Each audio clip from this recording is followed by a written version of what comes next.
Assalamualaikum warahmatullahi wabarakatuh. Halo guys, selamat datang di channel Tunggu Animasi. Kali ini saya ada kabar gembira nih buat para penggemar Jet Dynasty. Karena kemarin malam sudah rilis sejumlah 3 episode sekaligus ya untuk SVIP Tencent. Mimin juga sudah lihat videonya. Dan mungkin untuk subtitle Indonesianya itu akan dirilis oleh web fansub Indonesia sekitaran jam 9 nanti lah ya. Kita tunggu saja untuk subtitle Indonesianya. Tapi kali ini Mimin akan membahas mengenai alur cerita dari Donghua Jet Dynasty season kedua episode pertama atau episode ke-27 ya. Dan buat kalian semua jangan lupa bantu support Mimin ya guys ya, dengan like, komen, dan yang belum subscribe juga dibantu subscribe supaya channel ini bisa mencapai 100.000 subscriber secepatnya. Di awal cerita, orang-orang di kedai sedang membicarakan terkait dengan rumor peristiwa besar yang menyebabkan kekacauan dunia saat ini.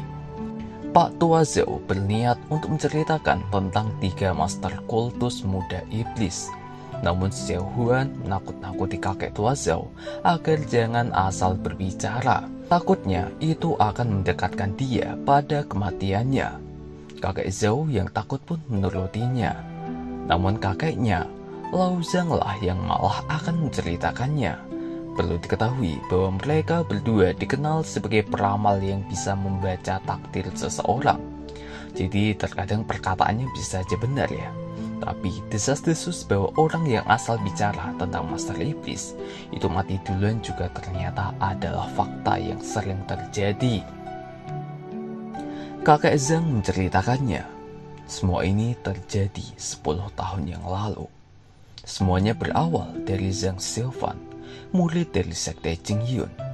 Dia memiliki 2 aliran yang tidak boleh digabungkan menjadi satu, yaitu Taoisme dan Buddhisme. Selain itu juga, dia memiliki kekuatan iblis dari senjata yang dia pegang, yaitu tongkat penembak jiwa jahat yang haus akan darah.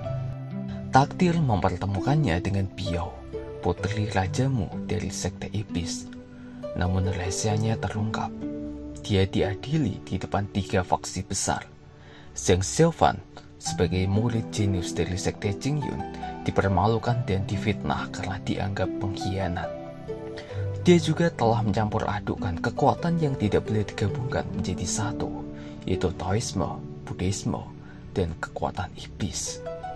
Pada saat itu, Raja Mu mengambil kesempatan untuk bersatu dengan sekte iblis untuk menyerang gerbang Jingyun.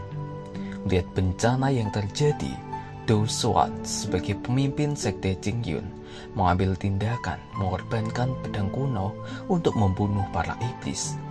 Juga berniat untuk membunuh Zhang Xiaofan yang dianggap sebagai pengkhianat dan berpotensi akan menjadi sekutu iblis. Di saat pedang kuno hampir mengenai Zhang Xiaofan, Biao muncul di depannya, melindungi Xiaofan. Biao mengorbankan dirinya sendiri, membakar esensi darah dan jiwanya demi melindungi Zhang Xiaofan. Di saat orang-orang penasaran kisah selanjutnya dari Zhang Xiaofan, semuanya terdiam karena ada aura menakutkan yang tiba-tiba muncul. Itu adalah Zhang Xiaofan itu sendiri. Zhang Xiaofan muncul, setelah itu menghilang secara tiba-tiba. Itu adalah sebagai peringatan bagi mereka. Lanjut ke cerita utama episode pertama dari Jet Dynasty season kedua ini. Peperangan terjadi antara 2 faksi besar. Mereka saling membunuh untuk mendapatkan harta karun dari God Ravening Hall. Namun kedatangan seseorang misterius membunuh semua orang. Dia tidak segan untuk membunuh siapapun. Dikenal sebagai Tuan Muda Berdarah. Sebutannya adalah Guili. Nama aslinya adalah Zhang Xiaofan yang sudah berubah menjadi jahat atau villain. Wow, sangat cool ya guys ya. Sekte Blood Ravening Hall berniat untuk menyerah dan menyerahkan harta tersebut. Namun Ye Qiao menolaknya karena tidak mau berkhianat. Semua orang dari Blood Ravening Hall pergi meninggalkannya. Mereka menyerah untuk menyelamatkan hidup mereka sendiri. Harta pusaka Blood Ravening Hall ada di tangan Ye Qiao sekarang. Dia sangatlah ketakutan. Yang ada di depannya sekarang adalah Master Guile yang terkenal dengan kekejamannya dalam membunuh musuhnya. Dia tidak bisa melarikan diri, bahkan dia sudah akan menerima takdir kematiannya. Namun di saat-saat terakhir, Guile tidak membunuhnya. Itu karena tekadnya untuk tidak menyerah dan berkhianat. Guile mengakuinya dan menyuruhnya untuk mengikuti dirinya sebagai anak buah. Setelah itu, Guile melihat tempat masa lalunya, yaitu pondok yang telah mengajarinya ilmu bela diri sejak kecil, puncak bambu hitam dari sekte Jingyun. Di lain tempat, monster Hunsi menyerang aula utama sekte Jingyun. Para murid berusaha untuk menahan serangan monster tersebut, namun mereka kewalahan hingga akhirnya Lu Suci akhirnya muncul. Lu Suci adalah salah satu murid paling jenius dalam sekte Jingyun. Dalam 10 tahun terakhir ini, dia adalah bakat yang tak tertandingi. Dia juga memiliki kecantikan yang sangatlah luar biasa. Siapa lagi kalau bukan heroin istri masa depan dari Zhang Xiaofan di masa depan nanti. Oh ya, sebagai informasi, monster Hunsi itu adalah binatang pelindung dari sekte Jingyun. Namun tidak tahu apakah alasannya kenapa kok dia menyerang tiba-tiba. Setelah itu, Xiaofan menemui Biao yang telah menjadi mayat. Zhang Xiaofan selalu menceritakan apa yang telah dilakukannya saat dia pergi di hadapan Biao. Xiaofan membantu ayahnya Biao melenyapkan sekte lainnya, membuat besar kekuasaan dari sekte iblis. Namun di saat terakhir, satu orang tersisa mengingatkan dirinya kepada Biao. Jadi, Xiaofan tidak tega untuk membunuhnya.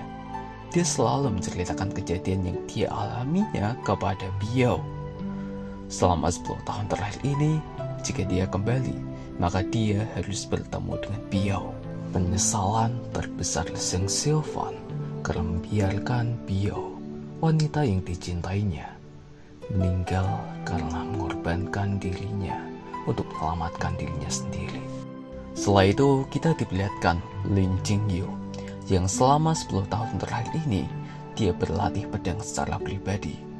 Lin Jingyu adalah sahabat pertama Xiaofan sejak kecil yang masih tersisa dari pembantaian di desanya. Dia adalah jenius paling berbakat dari sekte Jingyun di tahun tersebut. Dia diperintahkan untuk kembali ke sekte Jingyun dan berkumpul di puncak Tongtian. Sebelum pergi, Lin Jingyu memberikan penghormatan terakhir kepada gurunya yang telah mengajarinya selama 10 tahun ini. Setelah itu, Zhang Xiaofan bertemu dengan Rajamu, ayah dari Guile, dan pemimpin dari sekte iblis.